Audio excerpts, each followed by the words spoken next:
맑은 영혼의 산책 채널에서 띄워드리는 숨결이 되는 양식 함께 나누는 시간입니다. 오늘은 2020년 8월 30일 연중 제22주일입니다. 세월이 이렇게 빠르게 흘러서 어느덧 8월 마지막 주일이 되었네요.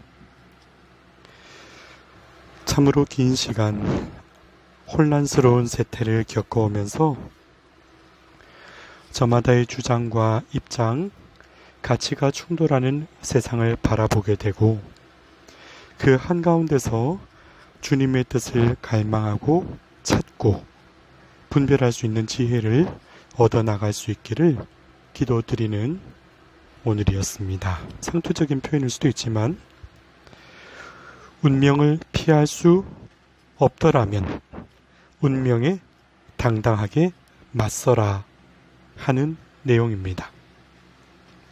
운명, 흘러가듯 주어진 나의 숙명, 그런 뜻일까요? 나에게 주어진 것은 이미 정해진 것이다. 혹시 여러분도 그렇게 생각하시나요?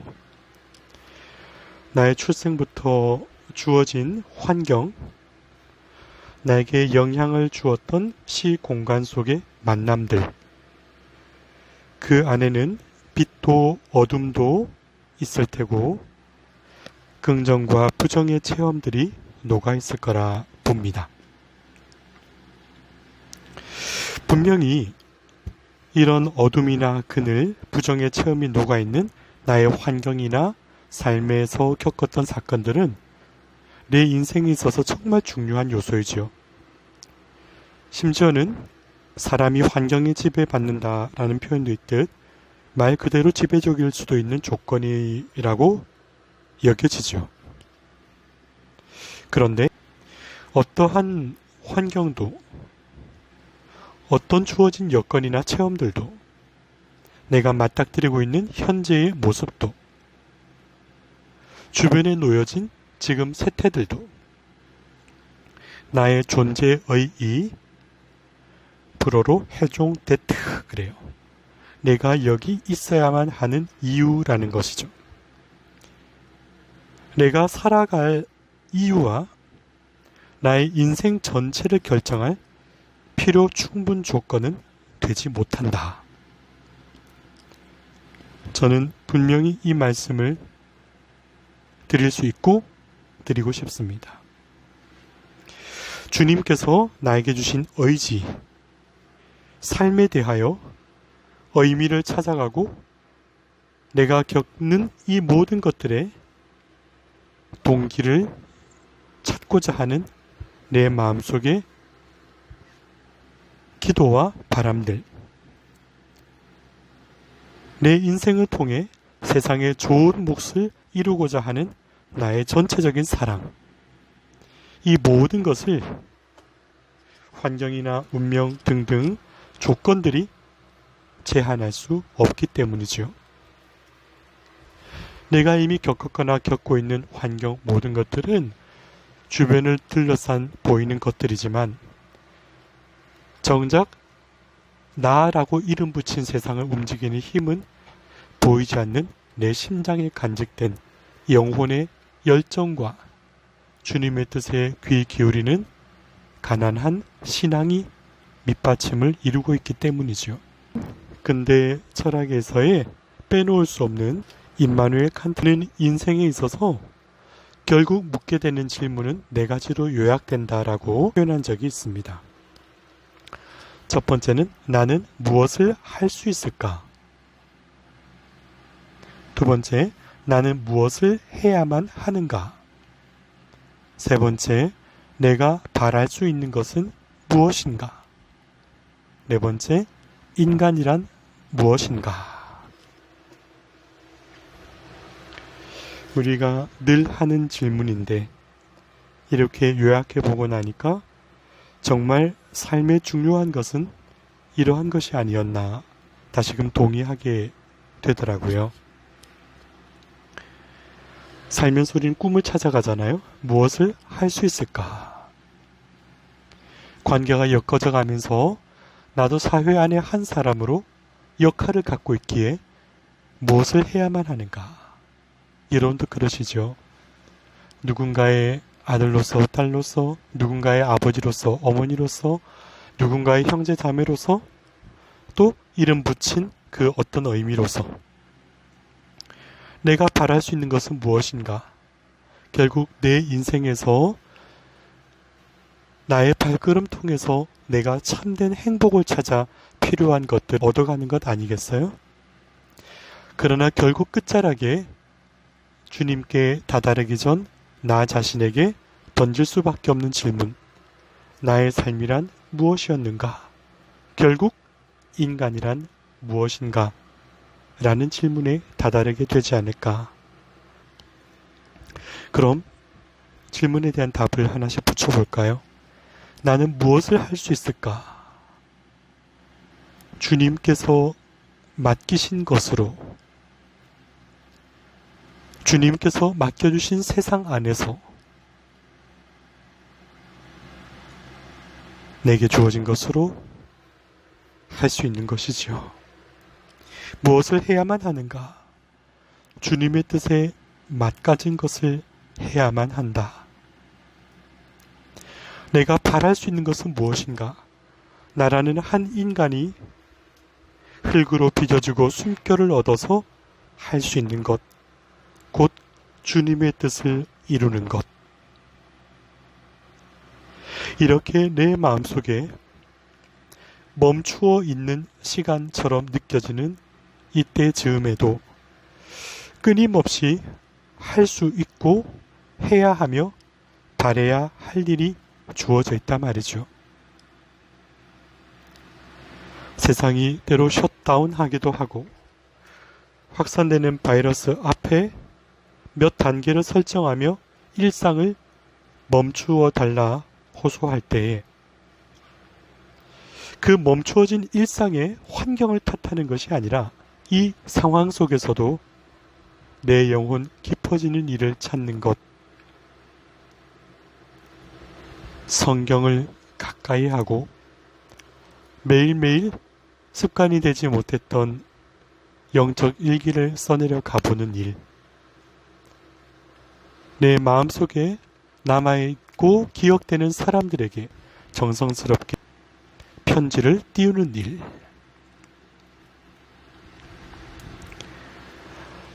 내 영혼 깊게 하는 사색과 또 소중한 일들을 이어가는 일, 생계를 꾸려가기 위해 어려운 상황 속에서도 힘겨움을 버텨내는 이 시간 통해 다시금 고단한 그때쯤 두 손을 모아 하느님께 봉헌하는 일, 이런 일들로 나를 포함하여 지친 영혼들, 내가 사랑하는 이들에게 희망을 심어주는 일, 그리고 나에게 아직 남아있는 미래를 위한 현재를 구상하고 노력하는 일, 그 어느 것 하나를 하기에도 부족하지 않은 시간입니다. 이런 말이 있죠. 아무 일도 하지 않으면 아무 일도 일어나지 않는다. 맞습니다. 내가 아무 일도 하려 하지 않으면 아무 일도 없을 것이고 아무런 결과도 없을 거예요. 그러나 모든 것에 활기를 불어넣을 수 있는 열정이 내 심장 속에서 살아있어서 때로는 내 주변의 모습들이 나의 이 마음을 다 받아들여 주지 못한다 하더라도 하느님이 향한 마음이 있어 사람들에게 전하고 싶은 사랑이 있어 멈출 수 없는 이 시간들을 값지게 엮어갈 수 있는 그런 보람을 찾으면 어떨까 합니다. 오늘 예레미야서 20장 9절, 뼛속에 가두어둔 주님 말씀이 심장 속에서 불처럼 타오르니 제가 그것을 간직하기에 지쳐 더 이상 견뎌내지 못하겠습니다. 때로는 냉랭한 공동체 안에서, 때로는 식어버린 사람들의 차가운 냉담 앞에서, 때로는 이 세태 속에 우왕좌왕하며 마음의 갈피를 잡지 못하는 사람들을 바라볼 때도 한 번 더 기도를 드리려 합니다. 주님, 마음 깊은 곳에 한 자락의 말씀이라도 당신의 영광을 드러내고 그들에게 위로를 줄 수 있는 그 시각이라면 이 발걸음 멈추지 않게 하여 주십시오 하고 말이죠. 복음적 열정, 복음적 사랑과 시각으로 이 세대에 던져야 할 메시지가 있기 때문이죠. 로마서 12장 2절에 현세에 동화되지 말고 정신을 새롭게 하여 여러분 자신이 변화되게 하십시오. 그리하여 무엇이 하느님의 뜻인지, 무엇이 선하고 무엇이 하느님 마음에 들며 무엇이 완전한 것인지 분별할 수 있게 해 주십시오. 너무나 소중한 말씀입니다. 현세에 동화되지 말고 비록 불안하고 두려운 질병의 고통도 있고 이전과 같이 자유롭지 못한 제한된 환경도 있고 답답하리만큼 그 끝을 알 수 없는 에 지쳐가기도 하고 그러나 나의 정신을 새롭게 하여 내가 더 좋은 사람으로 나아갈 수 있는 소중한 시간이라는 것 그리고 나 자신의 삶의 모습과 내 주변에서 이루어온 삶의 흔적들과 내가 포함된 이 세상의 모습이 어떠한가를 겸허하게 바라볼 수 있는 겸손의 때가 되었으면 좋겠다. 어쩌면 이 현세가 보여주는 현상들, 다름이 아닌 이 시대에 대한 경고라고 보여집니다. 우주의 질서, 자연 앞에서, 사람 앞에서, 역사 안에서, 양심 안에서 보다 겸손되게, 보다 깊이 성찰하고, 보다 아름다운 성숙을 향한 발걸음을 걸어달라고 이 시대를 향하여 내어주는 경고의 모습이 지금의 이 현상일 수도 있지 않을까. 이러한 세상 속을 걸어가면서 과연 어떻게 걷는 것이 바른 것인가? 모범과 이정표가 되어야 할 어른으로서의 성숙함이 저는 너무나 그리웁고 또 마음속에서 찾고자 하고 저도 그래야 하겠다라고 채근하게 되는 바람을 간직하려 합니다. 어른이란 무엇인가? 자신의 편향된 입장을 고수하는 사람을 속된 말로 꼰대라고 표현한대요. 어른과 꼰대는 다른 것이다. 그럼 어른이란 자신의 입장을 아집으로 고수하는 것이 아니라 하느님의 뜻을 겸허하게 경청하면서 이 땅의 질서를 회복하고 건전한 세상을 사랑하는 나의 인생의 후배들에게 물려줄 참다운 지혜와 의지를 찾는 사람. 그래서 그것을 실천적으로 증거하고 사람들에게 희망을 줄 수 있는 그런 존재가 되는 것이 참다운 어른의 모습이 아닐까요? 저는 코로나 바이러스에 극복하는 것만큼이나 더 중요한 것은 이 극복해가는 과정 속에 보여주는 새로운 사회의 변화의 흐름, 이 총체적인 과정이 더 중요하다 봅니다. 혹여 이 병을 우리 의학적인 노력과 모두의 협조로 극복한다 하더라도 사랑보다 손익이, 현재보다 과거의 답습에 구속되는 사회의 모습, 어른이 실종된 사회를 물려준다면 병은 이길지 몰라도 삶의 그 소중한 의미와 보람과 걸어가야 할 길을 물려주지 못하고 잃어버리는 허망함이 돌아오지 않을까 해서요. 그러기에 참된 분별의 기도가 너무나 필요한 때입니다. 이 세태 속에 하느님의 이름을 거룩하고 복된 그 자리에 우리가 깊이 놓아드릴 수 있도록 묵묵하게 걷는 교회의 발걸음, 숨죽인 듯하나 살아 숨쉬는 사랑의 기도와 영적 갈망으로 동참하는 것이 하느님의 뜻을 이루어가는 참다운 분별의 행동이 아닐까 합니다. 주님의 길을 이처럼 한결같이 걷고자 할 때 걸림돌이 되는 존재를 사탄이라고 합니다. 사탄은 스캔들이라는 의미를 갖고 있다 그랬죠. 걸림돌. 잘 걸어가는데 내 발을 걸려 넘어지게 하는 그런 요소가 바로 사탄이라 말이죠. 사탄은 결국 하느님께서 이루시는 일,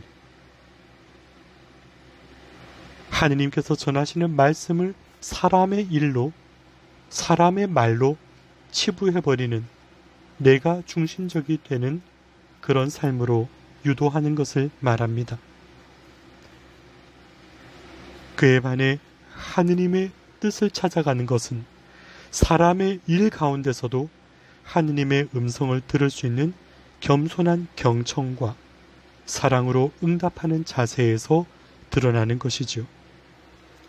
오늘 마태복음 16장 23절에 주님께서 예고하시는 순환과 죽음의 길 앞에서 인간적인 연민과 사랑으로 붙드는 제자를 향해 단호하게 전하시는 주님의 말씀을 듣습니다. 사탄아, 내게서 물러가라. 너는 나에게 걸림돌이다. 너는 하느님의 일은 생각하지 않고 사람의 일만 생각하는구나. 제자의 마음을 아프게 하기 위해서 던지신 말씀이 아니시지요. 내가 걸어가야 할 순환과 죽음의 길이 어떠한 것을 내포하고 있는지 하느님의 더 깊은 사랑의 눈으로 볼 수 있도록 마음을 열어달라. 그 열린 마음에 너가 참 지혜를 얻게 될 것이다 하는 안타까움과 또 사랑으로 가득 찬 마음을 표현하고 계신 것이지요. 세상의 모든 일, 역사, 사람, 사건 안에서 하느님의 뜻을 헤아리는 일. 그러기에 십자가는 사람의 눈으로 보면 회피하고 싶은 상처의 이름이고 고통의 상징이고 패배의 어리석음을 드러내는 표지에 불과하지만 하느님의 시각으로는 우리를 향해 내어주실 수 있는 온전한 사랑의 영광된 표지이고 부활로 나아가는 완전한 구원의 보증이 되는 축복으로 변화되는 은총이지요. 그러므로 주님께서 오늘 마태복음 16장 24절에 누구든지 내 뒤를 따라오려면 자신을 버리고 제 십자가를 지고 나를 따라야 한다 하고 말씀하십니다. 십자가, 그 안에서 이루어질 완성되는 사랑, 부활로 나아가는 온전한 길. 그러기에 다시금 오늘 독서 로마서 12장 2절의 말씀을 새겨보며 맺을까 합니다. 주님, 무엇이 완전한 것인지 분별할 수 있게 해 주십시오. 현재의 어려움을 잘 극복해 갈 수 있도록 내가 사회의 질서를 수용하고 받아들일 줄 아는 겸허한 모습, 내가 짊어지는 십자가를 통하여 서로가 함께 이어지는 사랑의 끈이 우리 서로를 탄탄하게 묶어줄 수 있는 지혜로운 분별의 길이 될 수 있도록 청하면서 오늘 깊은 기도 속에 주님께 봉헌드리는 이 작은 묵상, 여러분들께도 아낌없이 나누어 드립니다. 맑은 영혼의 산책 채널에서 띄워드리는 숨결이 되는 양식이 주님의 뜻을 찾아 겸허하게 분별해 갈 수 있는 길 위에 작은 도움이 되었으면 좋겠습니다.